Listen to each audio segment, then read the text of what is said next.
You know who's celebrating a birthday close to today? When's your birthday, sir? Last Monday. Last Monday. Anybody closer? Today.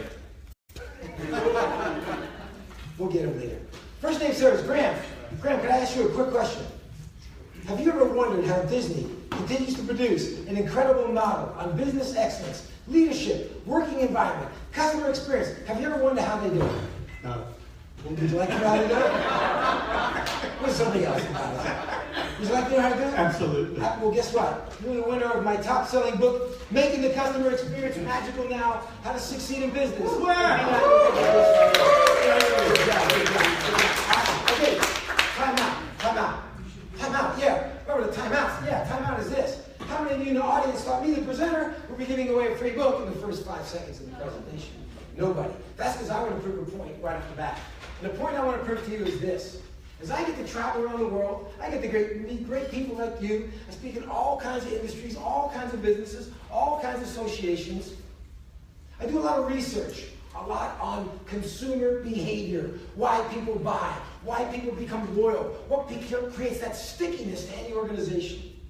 And I realized in finding out that about 95% of most businesses in the organizations and businesses around the world, it doesn't make a difference if it's Australia, it's Japan, or it's the United States.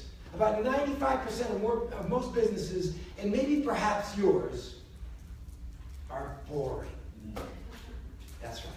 Now, if you don't like the word boring because it's too harsh a word, I'm going to use another word, average.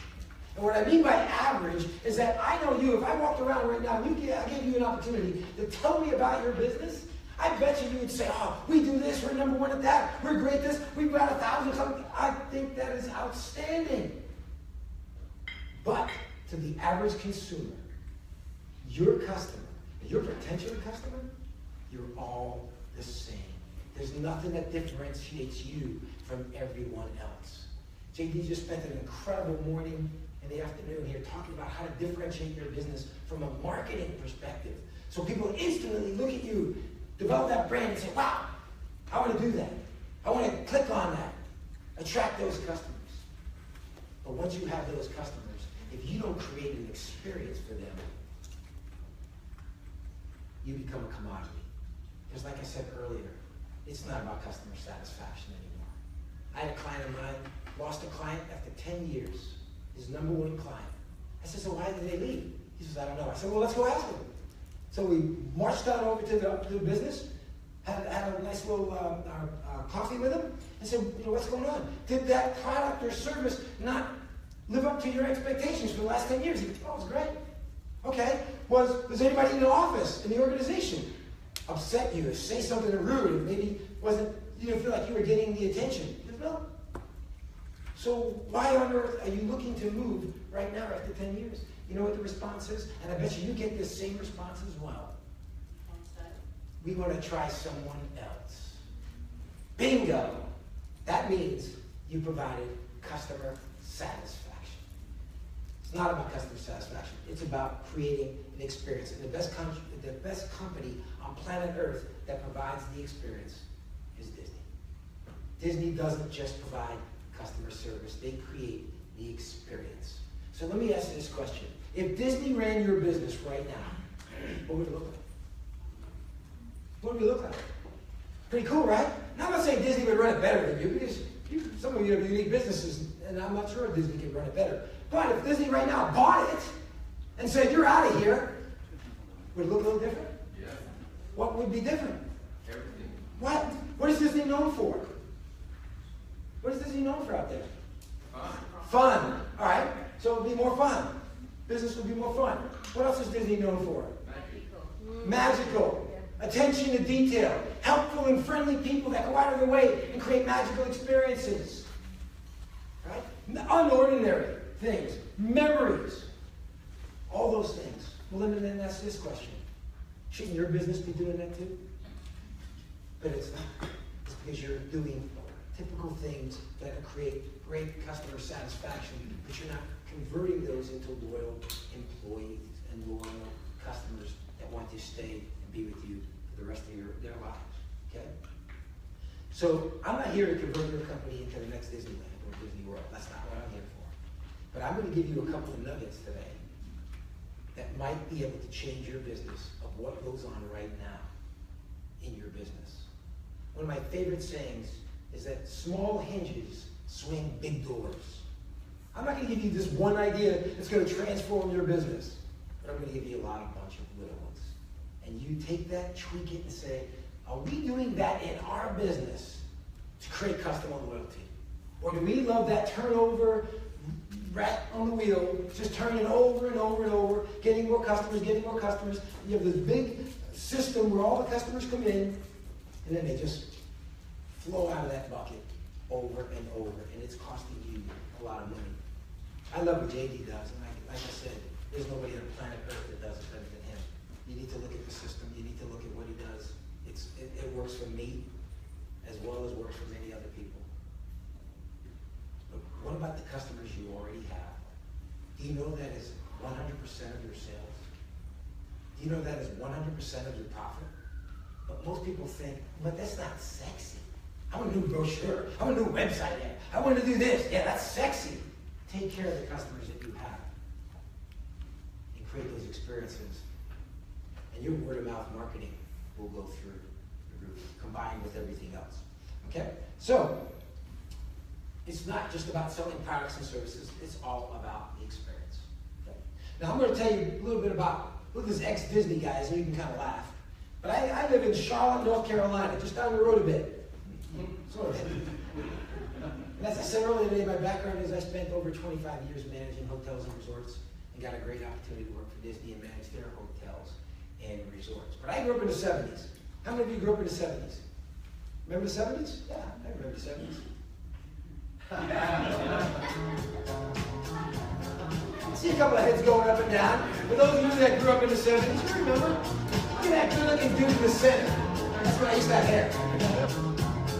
Every Saturday night, my buddies and I would put on our leisure suits. We would go disco dancing in Studio 54 and all those big nightclubs. My sisters, I had two older sisters who taught me how to disco dance. And I was like, get out of here, I'm not doing that. And then I discovered girls, and I thought that might come in handy. It was kind of cool. And then ladies, you know who my idol was during the 70s, during the disco era? You got it, baby, right there. John Travolta. It's like John Travolta, it's rough night. I had a great time. But like I said, I grew up, I started as a front desk clerk at a Holiday Inn Hotel in Morgantown, West Virginia. Middle of nowhere, front desk clerk. And who knew that 27 years later, I would go from a front desk clerk to be the general manager of North Carolina's largest convention hotel and the opportunity to manage Walt Disney World's top-of-the-line hotels. It's a dream come true, but it was hard work. Like many of you in this room have hard work. You worked really hard. You're doing a great job. You're just striving to do the best. But you've got to understand what is going on with your existing customers. So I got to manage the Grand Floridian Beach Resort. That's their top 5-star hotel. So if you're a movie star, sports figure, or you got a lot of money, that's where you're going to stay. Okay? I had the honor of meeting 2 presidents of the United States and hanging out with their grandkids. I also had the distinct honor of meeting Princess Diana and taking care of her 2 boys. You know who her 2 boys are, right? Yeah. See, I came to their rescue one day to bring Prince William a bowl of Fruit Loops. Cereal. Now, when the future Prince of the world asks for Fruit Loops and you don't have it, what do? You go get it. So we went traveling all the stores. We went and got a bowl of Fruit Loops. I bring the bowl of Fruit Loops to Prince William. His eyes light up like I'm Santa Claus. It was awesome. The thing that bums me out is he doesn't remember me anymore. I tried knocking on the palace, but they won't let me in. Don't you know who I am? No, but it's kind of cool. Then the Contemporary Hotel, which is one of the original hotels. The motto would go through Fort Wilderness, Disney Inn, and the Yacht Beach. See, when I got to Disney, we had 4 hotels and a campground. Disney World was in existence for a long time. 4 hotels and a campground. My role was to go crazy because we were about to open up 16 brand new hotels. And my role was to open up a new hotel and create a Disney resort experience at that hotel that was different than any other Disney hotel, as well as any other hotel in Orlando, Florida. because we wanted people to stay at a Disney hotel, not anywhere else. Well, you're not going to do it by getting those nice soaps and shampoos, all the ones we like to steal. You're not going to do it by having great white sheets in the rooms. You're not going to do it by putting brass and marble in the lobbies. You're going to do it by touching the hearts of those guests. So they say, this is an unbelievable, memorable experience. And you can do the same as well. Okay? And this is my wonderful support team. This is my lovely wife, Debbie, with the A up there. And there's my son, Adam, with the trumpet. And there's me. You like those yellow pants? See, in the United States, college football is awesome. College football is huge. And so my son was in the marching band. And so if you want to watch your child play football or play in the marching band, you have to get season tickets. So we did. We went tailgating. It's a blast. And now my youngest son, Eric, who is at the University of South Carolina, he's also in the drum line of the marching band. He just thinks he's a little cooler because he plays in front of 90,000 spectators every Saturday afternoon. Sponsored by Under Armour, police escorted by the National Guard, all that good stuff. He just thinks he's hot stuff. And I said, you know why you go to school, don't you? It's not the marching band, it's you got to get in the ring. But it's kind of cool as well. But here's what you're really on. I don't care what business you are in this room. I don't care what you do. You're in the relationship business, you're in the people business. Because without people, without relationships, you're broke. You're broke. And the best way to start creating an experience is to build those relationships. And here's the gold nugget to start you off right off the bat. And that is, get to know their story. Do you or your staff take time to get to know the stories of your guests, members, clients, customers, whoever they are? Take a little bit of time to ask the questions to get to know the stories. And do they know yours? Because if they don't know yours and you don't know theirs, you know what you are? Commodities. True. But your business is very interesting. Big deal. Instead of being interested in their business, interested in their success, interested in solving their problems. And so build those relationships because people won't hear you until they know you. Okay? So it all starts with a dream. Do you agree?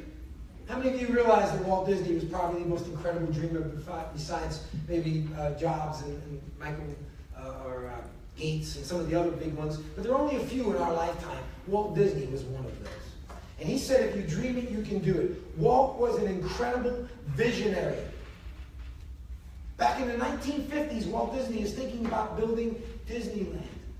Back then in the United States, all they had was amusement parks, and they were disgusting. They were rusty. They had all these carny characters. They would come in, and they would steal everything, leave trash, not pay their bills, and they'd be gone. And here's Walt Disney thinking about building Disneyland. So Walt's wife says, Walt, why on earth would you want to do that? Seriously. And Walt said, because mine will be different. How many of you agree that Disneyland is not your typical amusement park? Okay. Many of you may not know this. Walt Disney died in 1966. Walt Disney World opened up in 1971. Walt Disney World is 43 square miles. 4 major theme parks, 2 water parks, 16 hotels, an Indy 500 racetrack, a zoo, internationally known sports complex facility. It goes on and on and on. And when I was there in the 80s and 90s, Disney was exploding. Not only were we building hotels and theme parks and all this good stuff, but every single movie was a hit. Lion King, Beauty and the Beast, Little Mermaid, Tarzan, just go on, Toy Story, just go on and on and on. Disney starts buying ABC and ESPN, the Muppets. It's exploding. People say, gosh, it's a shame that Walt Disney never got to see this. And I used to tell them, well, Walt Disney saw this way before we ever did. The point I want to make for all of you today is, what's your dream?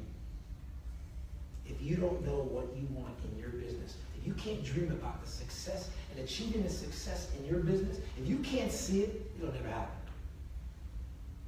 Look at JD and all the things he offered. If you can't see the cash register, ching, and the money coming in, if you can't see that, based on the things that he offered, I don't know, you're dead. But you gotta be able to see it before it can go any further. And that's what Walt did. It starts with a dream. And the dream for Walt Disney is something that you need to understand in your business as well. What do you think Disney sells?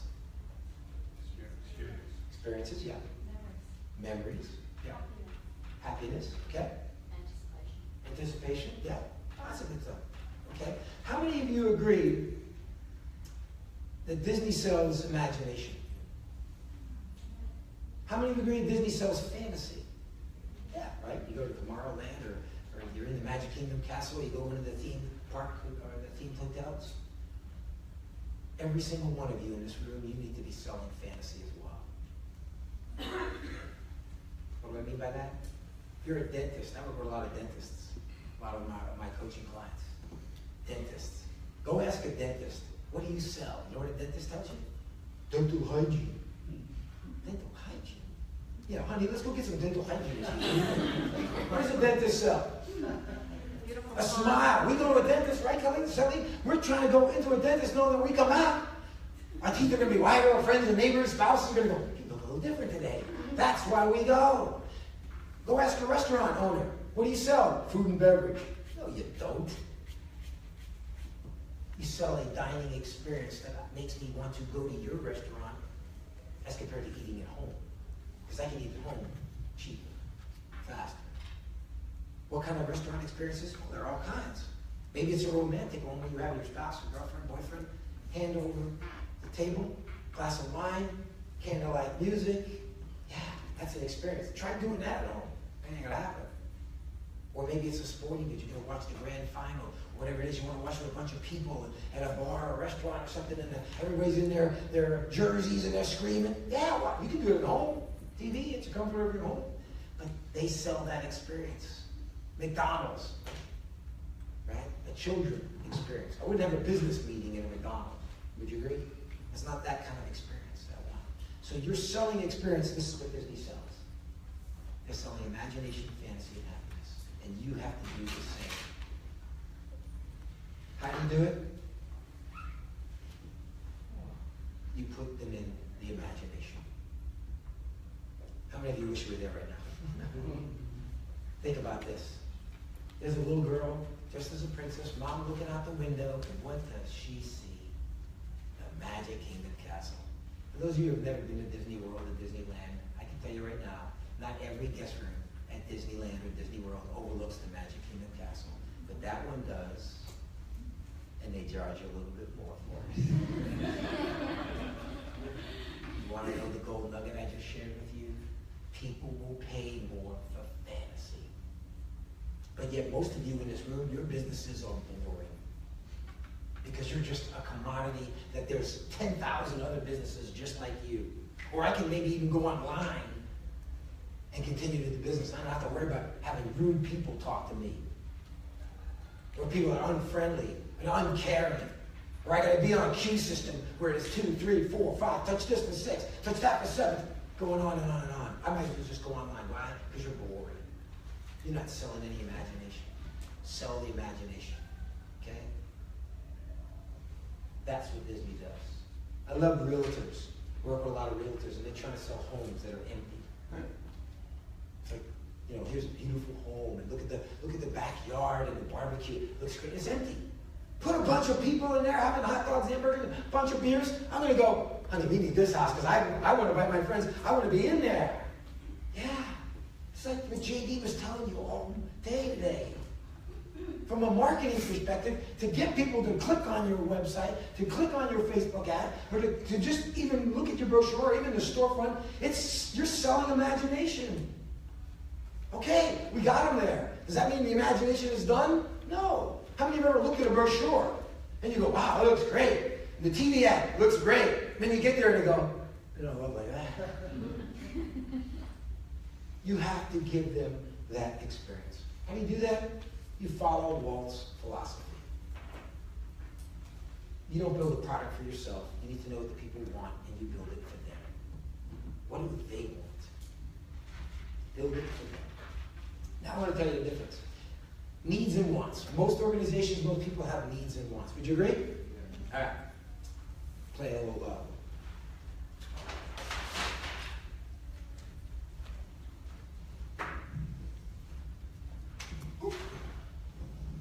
Oh, yeah. Nice. Thanks, Gil. All right. Shout out. What do your customers and clients need? What do they need? Peace of mind. Nope, they don't need a peace of mind. Hold that thought. All right, I'm going to put this down because you have so many different people in the room. Products and services. Whatever you in this room have, whatever you sell, whatever you are involved in your business, you're not in business because you just feel like it. You sell or provide some sort of product and service. Would you agree? So I'm just going to cover everybody in the room. Yes, ma'am. I was just going to say they need solutions to They need problem solved. Absolutely. What else do they need? Do they need information? Yeah, right? Do they need advice? Absolutely. Does everyone in that room, every one of your customers probably need to be within their budget? Everybody's got a budget, right? And when do they want those problems solved or their products? Yes, sir. Now, right? So there's a time factor. Okay? This is typically what most of us in this room, we all need this. No matter what product or service we're buying, this is pretty easy. And you know what? I would imagine that most of you, if not all of you, do a really good job at this. Because you're a business. You're successful. You would be here if you weren't. Okay? However,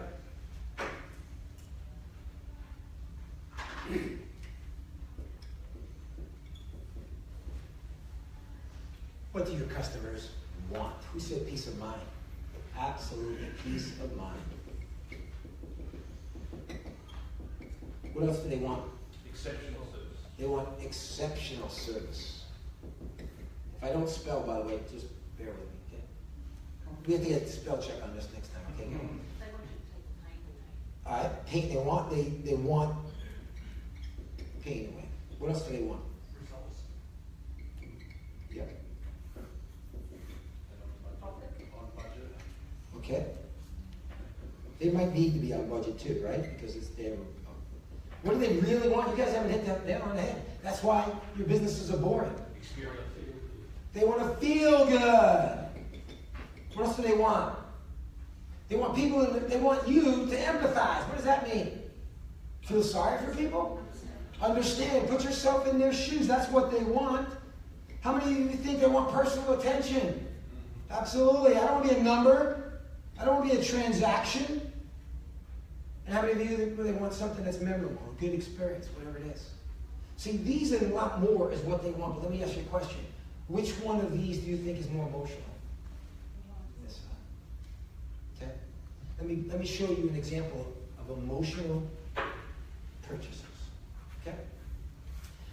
Here in Australia, I know you have a big box store called Kmart, right? Pretty big box store, right? In the United States, we have it called Walmart. You've probably heard of Walmart, I'm sure. They're going to be everywhere in the world. They're going to be the next Amazon as well, if they're not already. But they're big box stores. And I know many of you in this room are not big box stores. So this is going to be really beneficial to you when you're thinking about the experience. So, and this isn't to be any disrespectful to the Kmart people. If you work there, you have friends or family. I love the companies. And their model works. They make billions of dollars. So, you know, who am I to tell them what to do? But you're not them, so I'm going to tell you what to do. Okay? So I go to a local Kmart or Walmart in the United States. And if I'm going to buy a toaster oven, or if I need a toaster oven, where am I going to go? I'm going to Kmart or Walmart. Why? Because it's a good, they probably have it. They got everything. And it's probably a pretty good price, right? So I go drive to the nearest Kmart.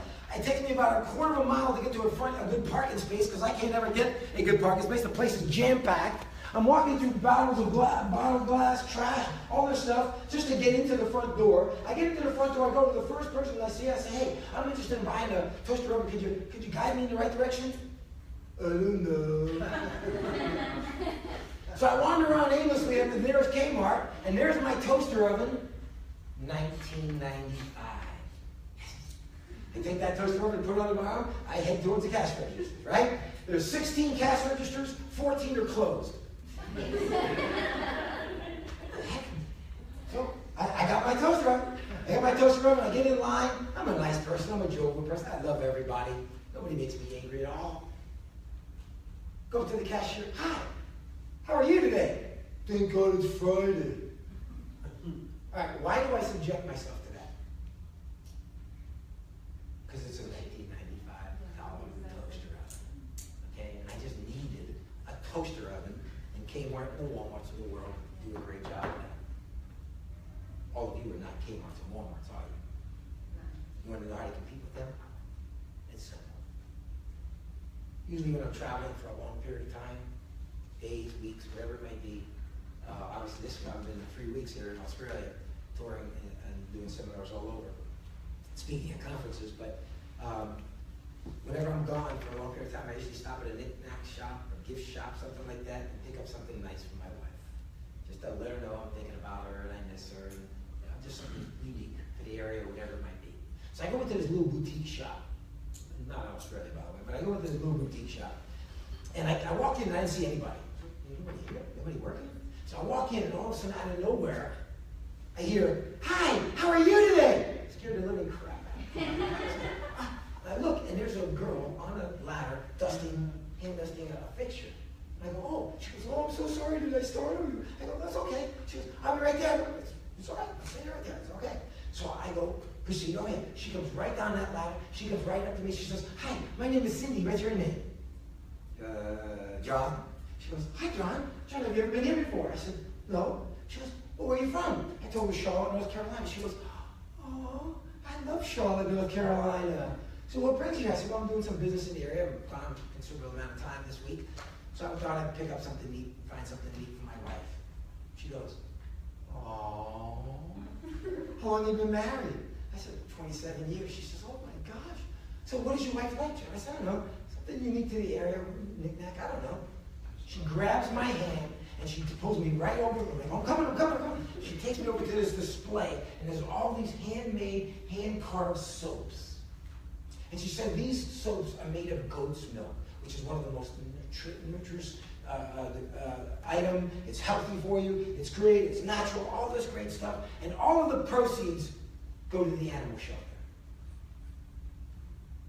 What did I do? I bought the bar soap. In fact, I brought it with me all the way to Australia just to show you. Here it is right here. Penwood Gardens, Puritanical Garden Soap, Goat's Milk Soap, French Creek Clay. Smells like crap.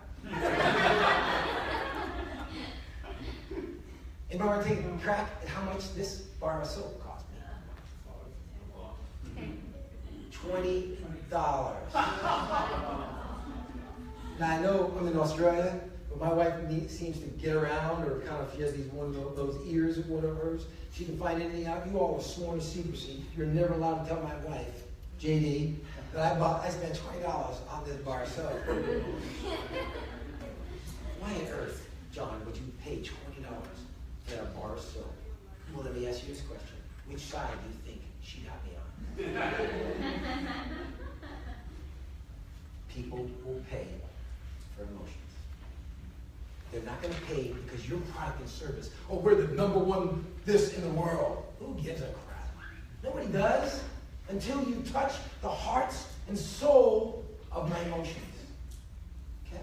That's what's going to get people burned up. I know business owners all over the world. They go, "John, what product is this? Our product?" I got it. That's a great product. But if you can't provide an experience to go along with that product, by the way, you know what the definition of customer service is? To be helpful and useful. Yeah, try to make a living doing that. The definition of experience is to touch emotions and feelings. Okay? It doesn't mean that all of a sudden I'm going to have a compulsive emotional buy, but it's going to help me create loyalty, because any business that continues to do this, do you think I'm going to go back to that gift shop over and over? Yeah, because she was just awesome. Okay. So what do they want? They want you to treat them